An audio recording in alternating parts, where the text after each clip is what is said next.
Viewers, you are all welcome to today's edition of MBS Network TV. We want to trust God that previous editions has massively blessed you, edified you, and helped you to come closer to the Lord. Today's edition, we are continuing our character study. And in today's topic, we are looking at lessons from the life of Ezra. Lessons from the life of Ezra. And our scripture text is taken from Ezra chapter 7, verse 6. I read, "This Ezra went up from Babylon, and he was a ready scribe in the law of Moses, which the Lord God of Israel had given, and the king granted him all his requests, according to the hand of the Lord his God upon him." Ezra was a man who, early in life, he prepared himself for the assignment ahead of him, right there in Medo-Persian kingdom.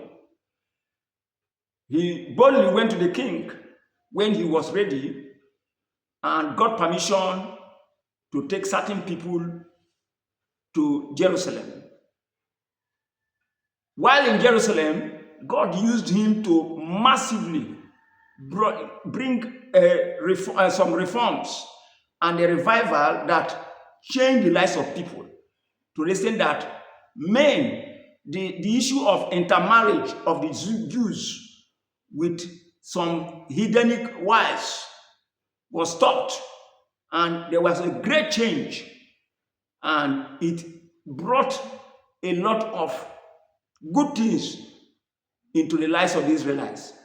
To help us look at how Ezra left Babylon is Dr. Joshua Abayomi Ibuemi. You are welcome, sir. Thank you very much. I'll be looking at the condition that made Ezra to leave before Babylon. Certain things prompted Ezra. One of the things we learn about the life of Ezra, the condition before he left Babylon, was the fact that Ezra was a man that learned very early in life to study the Word of God. He encountered the Word of God at a very early stage in life, and that helped him in his formation, in his thinking, and the things he did. And we saw that manifested when he got to Babylon. He stayed with the Word of God. His life was guided because early in life he encountered the Word of God. It's a lesson for all out there. If you must go far and do well in life, especially this generation we find ourselves, the Word of God must be the basis of your judgment, must be the basis of the things you do. The second thing we see about the life of Ezra, that he was a skill-ready writer. He was talented and he was skillful. And he used that skill to glorify God. Wherever you are, whatever skill, talent that you have, use it to glorify God. Don't use it the other way to glorify devil. Use your talent, your skill to bring glory to God. Another lesson about the character, the life of Ezra, was the fact that he made up his mind, first of all, to do the Word of God and to teach it. Ezra was talk, do person. He's a man that will first of all do before teaching. The Bible told that Jesus Christ, the thing he began to do first and to teach. If we must make impact, we must be leader, we must be people that live by what we say. We must pattern our life, not just telling people do this and we don't do. We must live our life by example. That is one thing we learn about the life of Ezra. Ezra also, even though he found himself in a strange land, Ezra was not ashamed of God. Boldly, he didn't hide his faith. The king even also know the faith that Ezra, practiced. Don't be scared. Don't, hide your faith, your belief in God, wherever God has placed you, wherever you find yourself. Let people know you by the faith you practice. Let them know your relationship with Jesus. Don't be ashamed to show Jesus to people wherever you find yourself.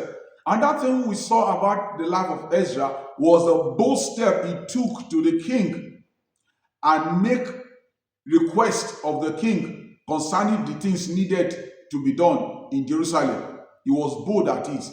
We should learn to take bold steps for God and achieve positive and great things for the kingdom of God. Ezra also was a man of prayer and a man of fasting.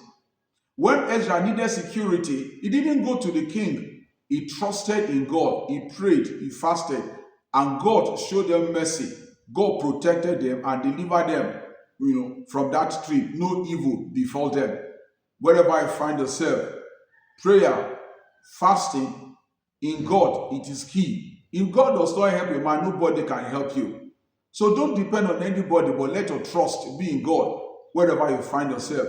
These are things about the life of Ezra, the condition about his life before he got to Babylon that really helped when he got to Babylon, and he lived a life that glorified God, and he became the light that God wants him to become. God also wants you to be light wherever you find yourself, even as you key to these things that Ezra did. Thank you. God bless you. Also, we must reiterate the fact that every man does his things as is led by God. Ezra was led by God to depend on God for security. Nehemiah went with security. That's how God led him. So sometimes you may be led by God not to depend on certain things provided by man.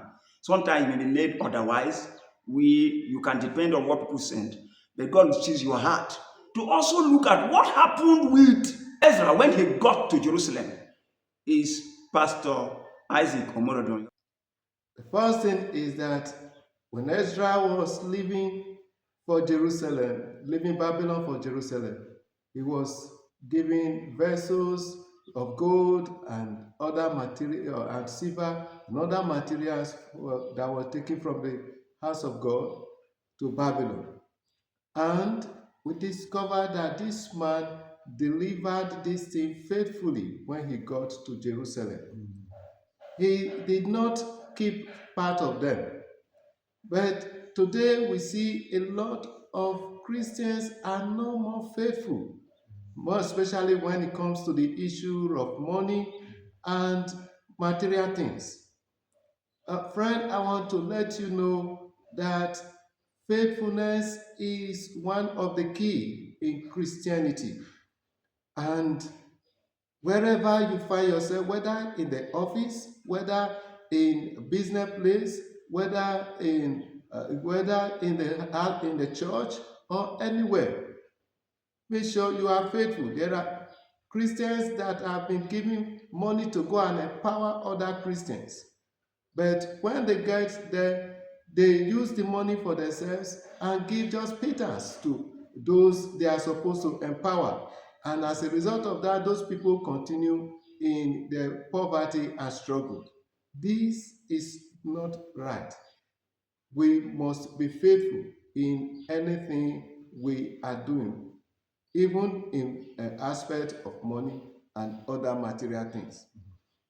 Secondly, we discover Ezra was a man that identified the prevalent sin in Jerusalem at that time and pointed it out and dealt with it. And what was the prevalent sin at that time was that the people have deviated from the word of God, that asked them not to marry the hidden wives, that is, the foreign wives. They were to be married to Jews only, or married among themselves only. But they deviated and went to marry hidden wives. And when Ezra discovered it, he was grieved and confronted the people. And what does that mean? Wherever you find yourself as a child of God, you need to identify the prevailing sin in that area and spell it out to the people. And not only that, even in prayers, you can deal with the powers that are responsible for such things. Also, we discover that this man did identificational confession What does that mean? Is that he did not see himself as separated from the sin of the people. He identified himself with the sin of the people, and he prayed that God should have mercy upon himself and upon them. In fact, even in chapter 9 of that Ezra, we saw that he even say that as sins have come upon us, he identified himself with the sin. And if our prayer are to be effective, especially praying for our nation and other people for deliverance and repentance, we also need to identify with their sins. Let's put ourselves in the shoe of the people, and as we do that, our prayer will be more effective and God will have mercy. In addition to that, Ezra's practical way of grief and repentance over sin motivated the people to also repent. When he discovered that sin, he was grieved in his heart, and he tore his garment in chapter 9, verse 3 of Ezra. He tore his garment, he plucked his head, and even part of his beard. You know how painful that could be when you are pulling your hair by yourself and even pulling your beards. It's painful. And the people saw the painful move of this man and also repented and also did what was painful. And what was it? To put away the foreign wives and the children. Oh, what a drastic action. That the wives they have lived with for years, the children they have born that they have called their own, to have put them away as if they are no more part of them, was a painful thing to do. But what does that mean? It means that, my friend, whatever it will take for you to separate yourself from sin, because sin is something that is grievous to God, and it should also be grievous to us as Christians. So whatever it will take for you to separate yourself from sin, no matter how painful it is, be ready to do it. And then finally, we discover that Ezra brought revival. How did he do it? They prepared a platform that himself and some of the priests went on and read the word of God publicly to the people. For good 3 hours, they stood there reading the word of God, and the people listened attentively. And after that, the word of God struck the people, just like also in Acts chapter 2, verse 38. We are told there, after Peter and the other apostles have preached, we are told that the people were pricked to heart, and they cried out, "Men and brethren, what shall we do to be saved?" So these people also, when they heard the word of God, were pricked in their heart and went on to repent, and for good 3 hours they wept over their sins, repenting in grief. Friend, sin is something we must repent of from sincerely and severely, so that God will see our hearts of repentance and will have mercy upon us and forgive us. And at the end, we will have the joy that come from the Holy Spirit and the peace of mind that passeth all understanding. God bless you. Thank you very much. Conclusively, what we shall be seeing is that Ezra was a man who stands out as a great example in the Bible, one who knew how to take some practical steps to bring revival. Many try to bring revival, but they don't take some practical steps. He read the scriptures. He taught it to people publicly. And they waited patiently. And thereafter, they broke down and were able to thoroughly repent to the extent that it led to transformation of their lives and taking painful decisions. Painful decisions of sending their wives away and children away whom they love so much. Repentance must involve not only confession of sin, but taking of action.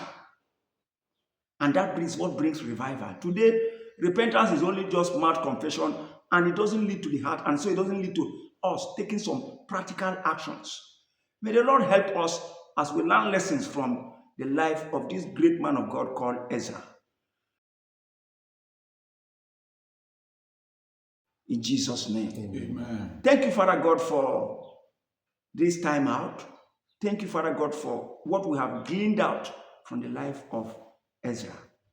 May his practical steps and this repentance that was done by the people, may it also lead us to practical repentance, practical revival, and that will overwhelm our lives and our nations. In Jesus' name we pray. Amen. Amen.